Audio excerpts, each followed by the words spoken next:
sign, Aquarius, Gemini, and Libra. Kumusta po kayo guys? Okay, so ear sign, maraming salamat po sa walang sawang pagsubaybay sa ating pong mga reading. And paalala lang po guys, ng reading po natin ay general reading lamang. So maaari po kayo guys makarelate, maaari rin naman pong hindi. Kaya gawing gabay lamang. Okay, so tignan po natin gabay kapalaran po ni ear sign, Aquarius, Gemini, Libra. Gabay kapalaran, spirit guide. Gabay kapalaran. Meron po tayong coffin. Ending, bring new beginnings, growth, change, liberation, transition. So guys, may nababago na. Ibig sabihin, may natapos na. Tapos ka na dun sa cycle na yon, na paulit-ulit. Ngayon nakikita ko may new beginning ng paparating sa inyo. Para bang nandun ka na sa next page ng buhay mo. May natutunan ka na, as in marami na guys, sa experience mo din, kaya marami ka nang natutunan guys, no? Tignan pa natin, meron po tayong axe. Siguro guys, ito ay patungkol sa ex mo, marami kang natutunan dahil po sa nangyari sa inyo ng person mo na nagkaroon ng hiwalayan, parang feeling mo guys, na down ka ng subukan, or lubusan, sorry guys, no? Heart with the key. Okay, may nakikita ko guys pagkikita sa inyo ng person mo. Ayan, siguro ito yung pinaghahandaan mo din. Itong pagkikita nyo ng person mo. Iba sa inyo guys, maaari nagkakaroon po ng new beginning, lalo na pagdating po sa inyo ng person mo kasi may hiwalayan dito. XO, pwede may connection ka pa sa ex mo. Okay, tignan mo guys, so mukhang may pag-uusapan pa kayo ng ex mo or may bagong cycle. Kasi ito guys, new beginning. Sabihin, may natapos na, pero may bagong paparating sa inyong connection. Okay, kumbaga, tapos na po yung karmic nyo. Nalampasan nyo na yung karmic nyo. So, I think marami na pong natutunan yung iba sa inyong ear sign or pwede yung person mo, marami na po siyang natutunan. Okay?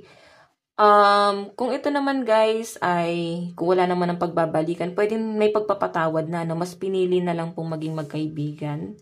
Basta nakita ko guys, may pag-uusap pa sa inyo ng person mo. May bago, no, napaparating dito. Or, yung connection nyo kasi guys, hindi siya natatapos. Siguro, parang nandun na lang kayo sa point na parang mag-best friend na lang kayo. Okay? Para bang magkaibigan na lang kayo. Hindi na siya katulad ng dati. Siguro, doon naman talaga kayo guys nagsimula sa pagiging magkaibigan. Okay, so tignan pa natin guys. Ear sign. Ear sign. Meron po tayong forgive. Diba? Sabi ko sa inyo, pagpapatawad. Ibig sabihin, nagkapatawaran na kayo. Lalo ikaw guys, no? Wala ka naman guys, hinangad na masama dito sa taong to. Or pwedeng hindi ka na rin guys nagtanim ng sama ng loob. Kasi talagang mabilis kang magpatawad, ear sign. Kasi logical to kayo eh. Mas pinapagana nyo yung isip nyo kaysa emosyon. Okay? Mabilis din kayo guys mag-recover. O hindi lang talaga halata. May mga matagal din naman guys mag-move on sa mga ear sign. Pero hindi mo lang talaga yan guys mahalata. Magaling kasi kayo guys magtago. Okay? Tignan pa natin. Ayan. Speak your world into being. Ibig sabihin talagang nagkakaroon kayo guys ng pag-uusap. Or pwedeng ikaw, mas ini-improve mo pa yung sarili mo. Focus ka sa sarili mo, lalo na sa mga single dito guys. Napakaganda, no? Kasi para bang nagkakaroon ng bagong buhay sa inyo. Parang kang bata na kakasilang lang ulit. As in, napakagaan ng pakiramdam, may new beginning. Para bang nararamdaman mo na yung pagsikat ng araw mo. Okay? Napakagaan sa pakiramdam, yung halimuyak ng hangin tuwing umaga, ganun yung napifeel ko. So, tignan pa natin, meron po tayong find the balance. Diba? Ibig sabihin, nahanap mo na yung balance ng buhay mo. So, ingatan mo yan guys, lalo na yung iba sa inyo na nai-heal na po yung kanilang inner child. Congrats. Kasi, nahanap mo na yung balance ng buhay mo guys. Tignan pa natin pagdating sa love life mo. Kasi lumalabas dito. Pwedeng natutunan mo na rin na pag may umalis, okay lang. Pag may nagstay, okay lang din. So, hindi mo na guys ipipressure yung sarili mo na mag-stay sa yung taong yan at umalis sa buhay mo. As in, tinatanggap mo siya. Okay, tanggap mo yan ng buong buo sa buhay mo. Tignan pa natin.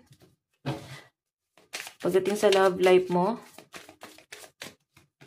Meron tayong the High Priestess. Ibig sabihin, mas logical nga. Kasi ito guys, knowledge, sharing, beliefs, and fellowship. So, kung ikaw naman guys ay may karelasyon, nakakatuwa kasi parehas kayo guys ng pananaw ng person mo.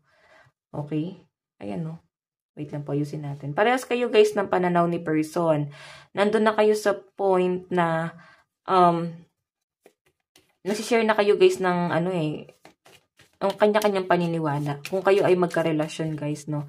As in, sobrang solid yung connection nyo guys. Yung iba naman dito guys na hiwalay na, sabi ko nga parang mas pinipili nyo maging magkaibigan. May pag-uusap pa rin kasi sa pinapakita sa akin. Meron po tayong passionate, Queen of Wands. Wow, more on action to guys. 10 of Wands.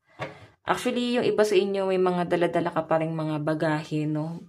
Sa pag-alis mo or paglisan mo dito sa piling ni person. May mga sinabi siya sa inyo na masakit talaga. Or may mga ginawa siya sa inyo na, or baka nga talagang wala siyang ginawa. Para bang yung iba sa inyo, mabigat para sa'yo, pero nagpapatawad ka na lang. Kasi baka yun talaga siya.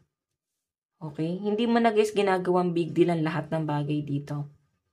So, titignan pa natin guys, pagdating naman po sa kaperahan mo. Kasi ang nakikita ko rito guys, may mga sama ka ng loob na gusto mong sabihin sa person mo, pero wala naman na sa inyo yun.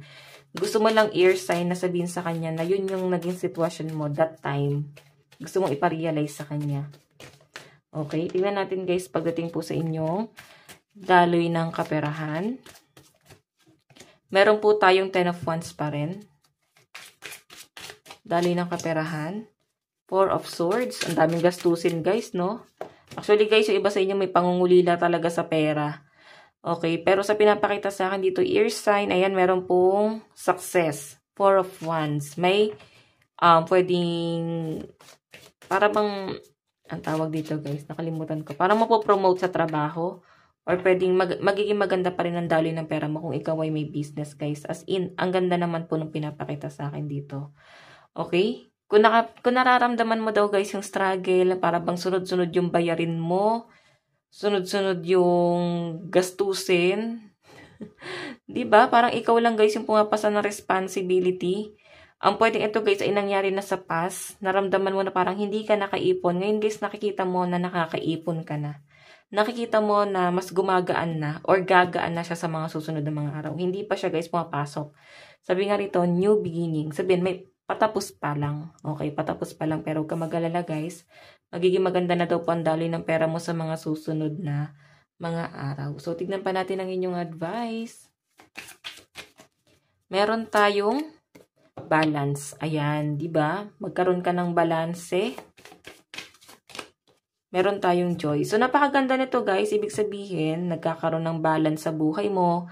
And nagkakaroon din guys ng kaligayahan. Kumbaga, mas na-enjoy mo yung bagong buhay na meron ka ngayon. So guys, ang lucky number mo is 3 and 34. Ito lang naman po ang inyong reading.